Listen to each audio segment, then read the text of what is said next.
That means it's OP right now. You interpret that French English. It's OP right now.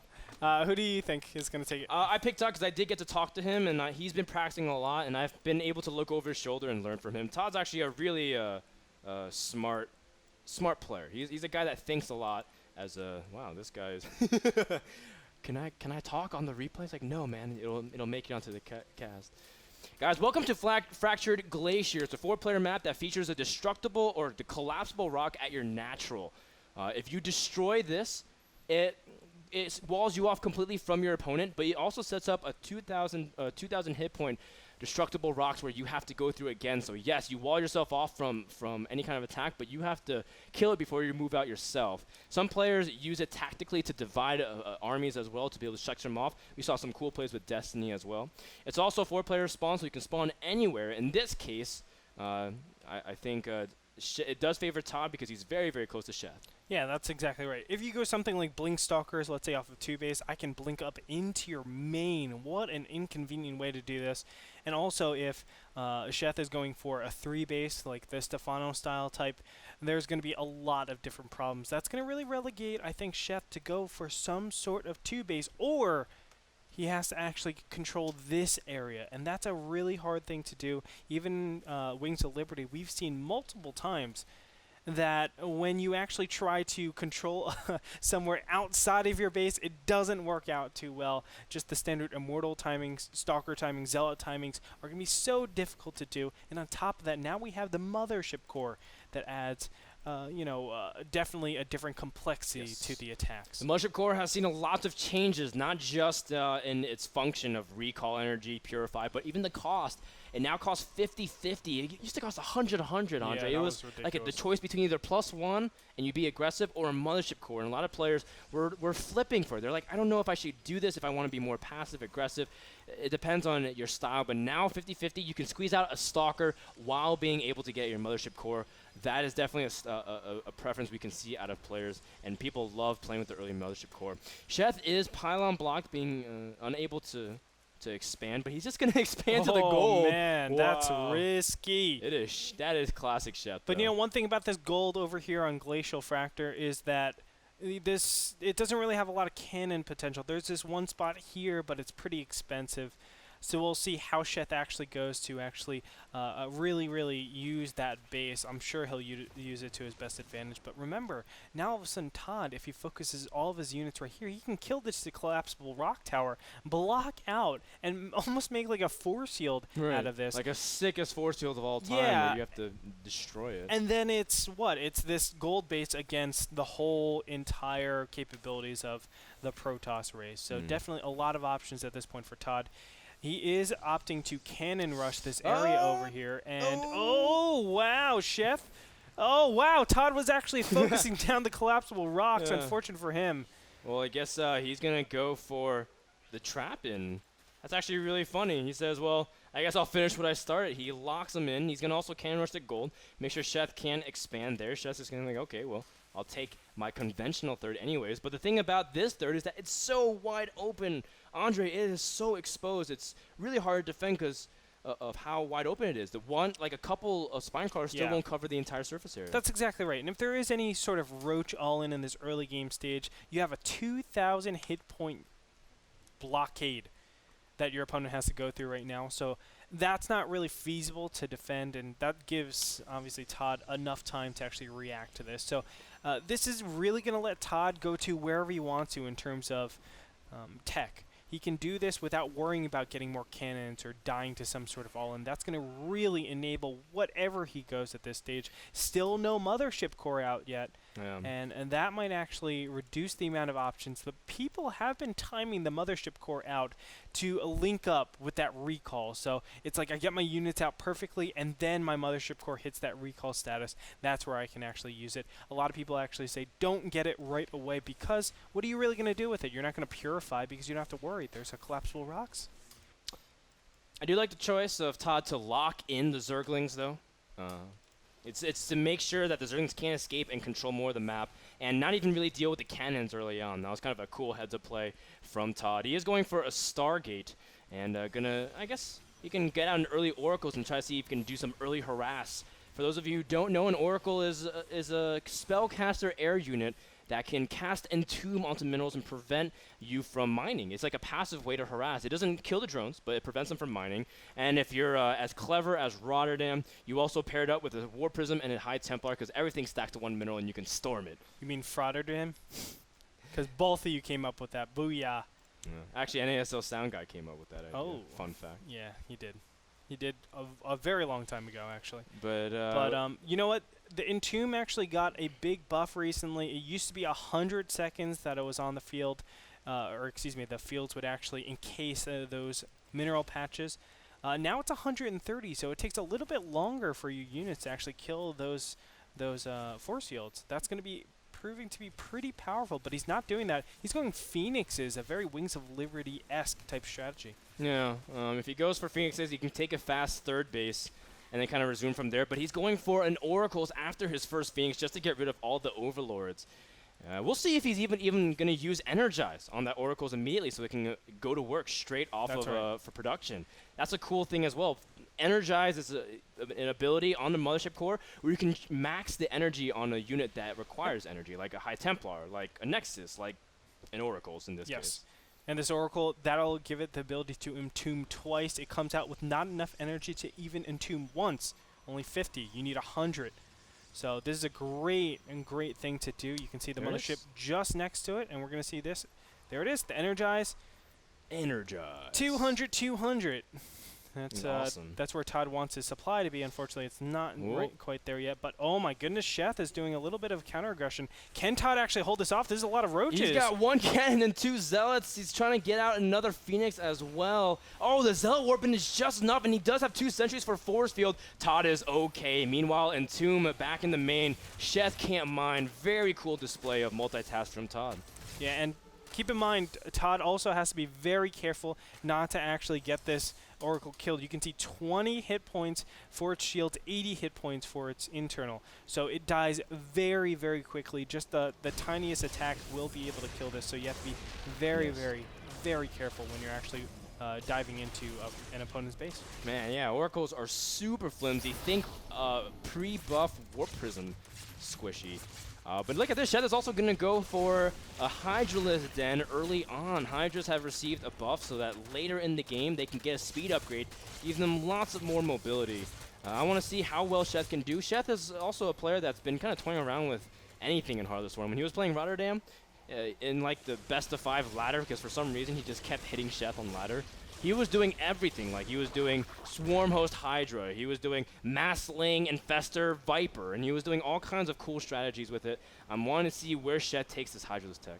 Absolutely. I mean, that's going to be really, really interesting. After all, people have said for so long, yeah, cool, Hydras are in the game. It doesn't matter. Colossus are still going to be so powerful against them, and it's just going to give more Zergs a reason to go a unit that really isn't capable of doing anything. But I am a believer. I think that the Hydra obviously has a ton of potential. We're going to see how it's able to be used with the power of something like Abduct, which I think is really, really good. Nice. He's actually using the Oracle to kind of bait the Queen further away from the Spore and then trying to lift it up, but Sheth is also not biting, so good mind games and control from both players. Sheth has his Queen lifted as natural as well. And we see that Todd is just going to back off, pushing his Mothership Core to the third base while, again, harassing with the Phoenixes. This is very cost-efficient Phoenixes, and he does lose one, but Todd is now gaining a lot more position. Now look how close to third base is for both of these players. That is going to be incredible amounts of pressure on Sheth. You can see that he's still not comfortable droning up or even securing a fourth base. Because normally when you see this third base from Protoss, Zerg says, I'll take a fourth base and tech the hive. But Sheth doesn't have that luxury. No, he doesn't. I mean, what fourth base do you take? It's going to be the gold base, and that is not a good base to be taking. Oh, nice lifts. But, yeah, nice lifts, but it looks like Sheth is actually targeting out Phoenix is very intelligent, and now he's just going to back up from here. Hydralisks have an amazing amount of DPS still. It's the same. But the problem is they don't have the ability to actually tank damage, just like Wings of Liberty. Now, once Hive Tech actually comes in, that's when they can actually use their speed. Speed for Hydras are a Hive Tech upgrade. And once you get that, they move as fast on creep as they do without creep. Yep. It's really cool. And we'll see how effective Sheth's push is here. Todd has a very nice wall off, trying to trap one of the Hydras as well. Oh, a Colossus in the mix. And of course, he has a Mothership Core to activate Purify very soon, within just a few seconds, as he just waited out. Sheth has no real ability to be aggressive here. Yeah. Yeah, he's got to back off. And realistically, Todd is actually going to try to defend his Mothership Core from using that Purify as much as possible. That's like a last-ditch effort, because you want to use it for things like Recall and Energize. Those are, I think, a lot more powerful offensively. But here we go. Sheth is pushing forward. Is the Purify going to actually start? No, it doesn't. It's just too much right now, and the Colossus alone is able to take out a ton of these units. Nice micro from Todd, baiting the units to the Colossus, then pulling back. It forces Sheth to be in a terrible situation. Yeah. And look at that. Sheth is actually being cleaned up quite substantially. Just losing a lot of units. He's still pressuring, and the Mortals in the front taking a lot of damage. But now with 2 Colossus and a Mothership Core to protect, he even activated Purify, was doing lots of DPS. 45 damage. That's what it was. Yeah, 45 damage, but now he can't use the Recall. He can't use the Purify, or excuse me, Energize. So it is a little bit, well, it reduces the options for Todd, but that's good. That's like baiting a Vortex, right? In Wings of Liberty, if you're playing endgame, it's just the same thought process in this mid-game stage. So Todd, I think we can say he has a pretty comfortable lead. Do we have Hive Tech coming out from Sheth yet? Hive Tech would definitely be good, but no, we don't. Aspire is coming up here. Aspire obviously to deal with that Colossus, get those Corruptors out, because he has to deal with that first. But definitely a new possibility is to get that Viper out. Now the Viper has this ability called Abduct, which actually takes a unit away from the battlefield. You can pull it to wherever the Viper is. So you can abduct those Colossus rather than trying to deal with those Colossus with the Corruptors. And that's a really good way to just use Roach Hydra plus Vipers to be a lot more effective than just splurging all of your army composition on Corruptors as well.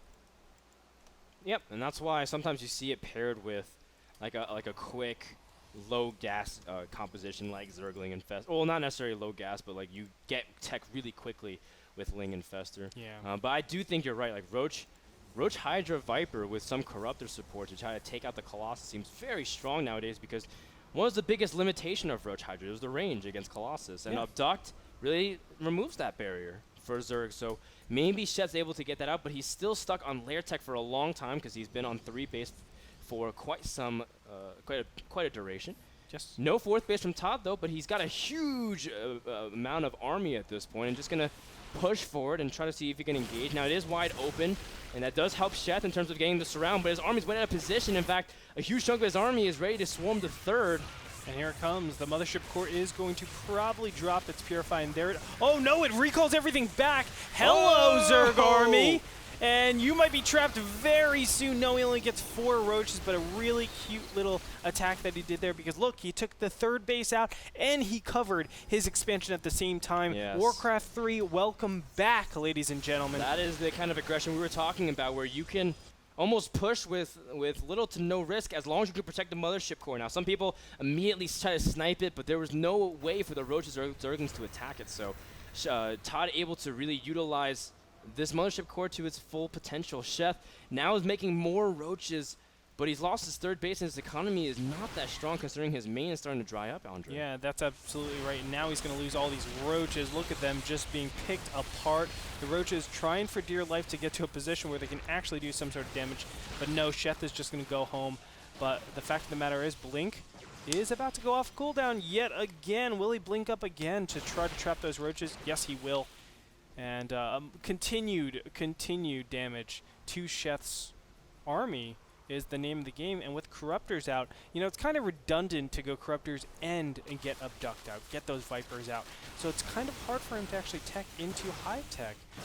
He has to play this almost Wings of Liberty style, and it's really difficult when you have things like Recall to instantly get you out of the battle if you see it going the wrong way. Obviously pick up all the Corruptors and then just recall the rest of your units out, make sure they don't die to something like Fungals, and then you're good to go.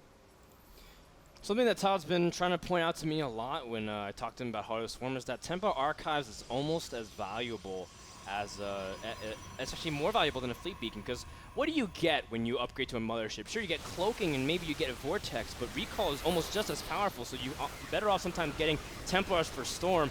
But hold that thought, we have a huge engagement towards the center. Todd does manage to hold off and protect his Colossus with pretty decent force fields, but that gives Sheth a lot of freedom. But at the same time, Mothership Core can just recall the units into position as well.